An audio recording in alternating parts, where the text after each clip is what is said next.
Hello everyone. Today's video is on a little bit of a different topic for me. It's going to be on a 3D printed Titanic Olympic engine room kind of model. And if you hear something background, that's my good old puppy trying to drink some water, so please forgive me. But anyway, it's comes in from Game Body. Is the website, GameBody 3D, and you can find this on there. The guy who does it did a terrific job as far as printing it out or putting it into formats for you to print. Is in the files, it comes in two different sizes, one 400 scale and one 200 scale. So to give you an idea of the ship in 400 scale, it'd be about 26 inches long, and in 400 scale or 200 scale, it would be 53 inches long. So, but it's a very nice. I've got an old 3D printer, Ender 3, the original.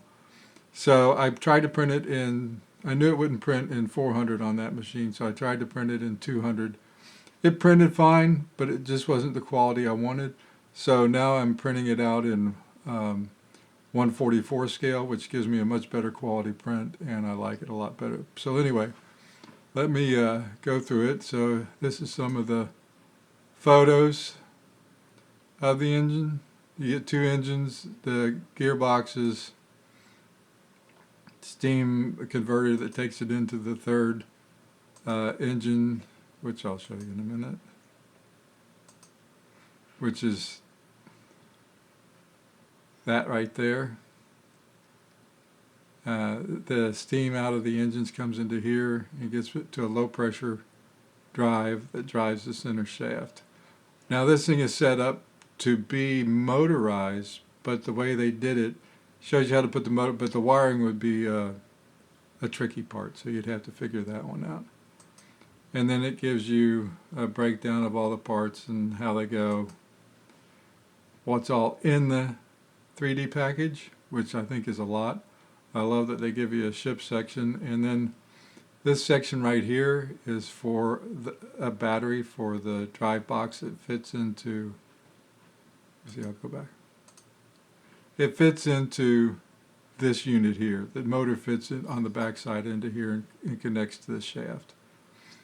So that's what happens there. And then it gives you the layout and the number on each one. Although you'll see that there's no number for this one, and this one is got a number of 5, but that's not there. I think they're like in the 20s. So you'll see them. You'll as you go through the files, you'll run into them. But then it also comes with a PDF assembly file for either two types of models that they give you.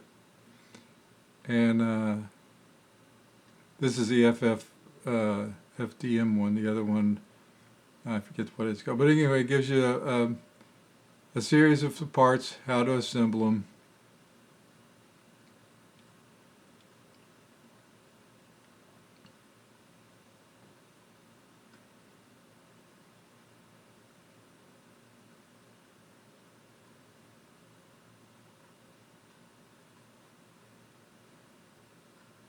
Pretty involved.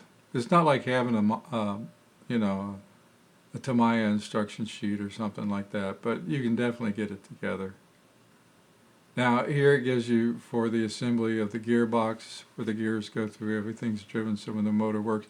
But when I look at all the gears are the same size, so if you have a high-speed motor on those size gears, those shafts are going to spin so fast that it's not going to work. There has to be some kind of a control as to slowing the motor down, a rheostat or something like that. You can make it short coupled or long coupled like it would be on the ship from the engine room.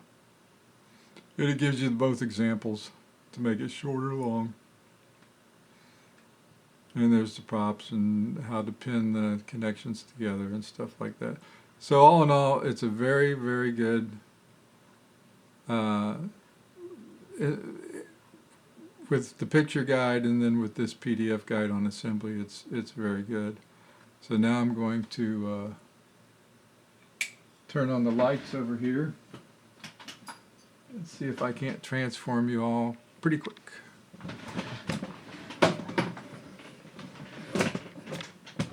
And of course, that never works. So, let me zoom back out here. This model is in 1/144 scale. And the back there, you have some of the large pipes on the far back right-hand side. And then next to that in the back, you have the two engine stands. And then on top of that, I've just placed the cylinders for that. And then you can see all the different pieces and parts. Let me see if I can blow in.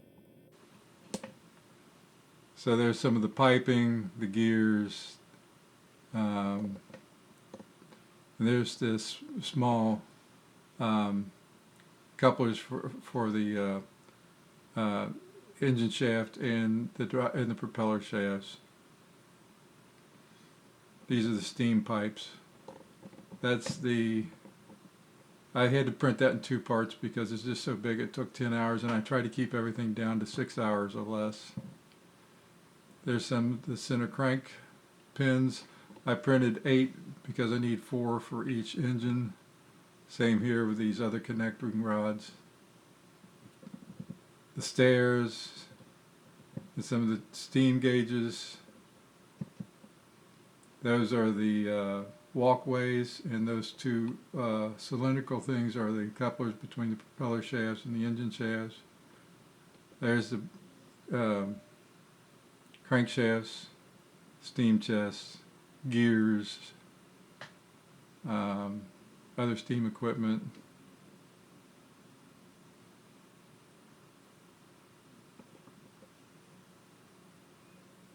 So I got to do a little cleanup on them, but other than that, it worked very, very, very well. I would say that the steam chests on top of the engines are almost a full 6 inches long, so if that gives you an idea of what scale this is. And like I said, after I went bigger, I'm very happy with it. And it has a lot of detail.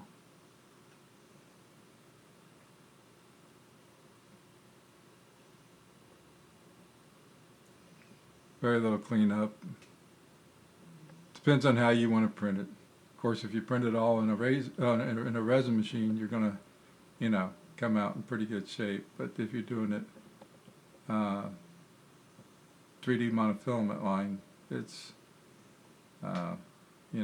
bigger process.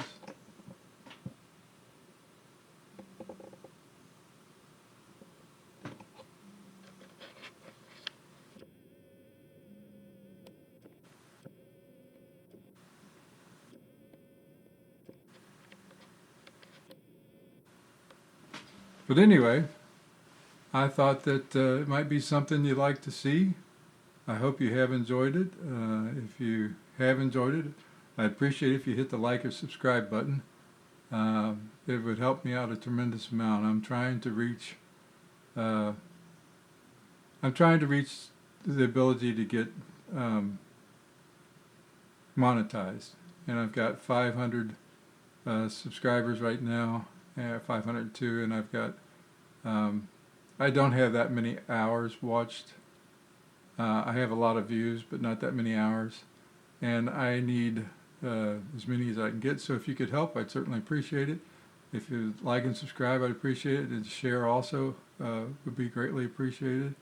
And thank you. And once again, I hope you like this. This is just part 1. I'll continue on as I build it and put other videos out.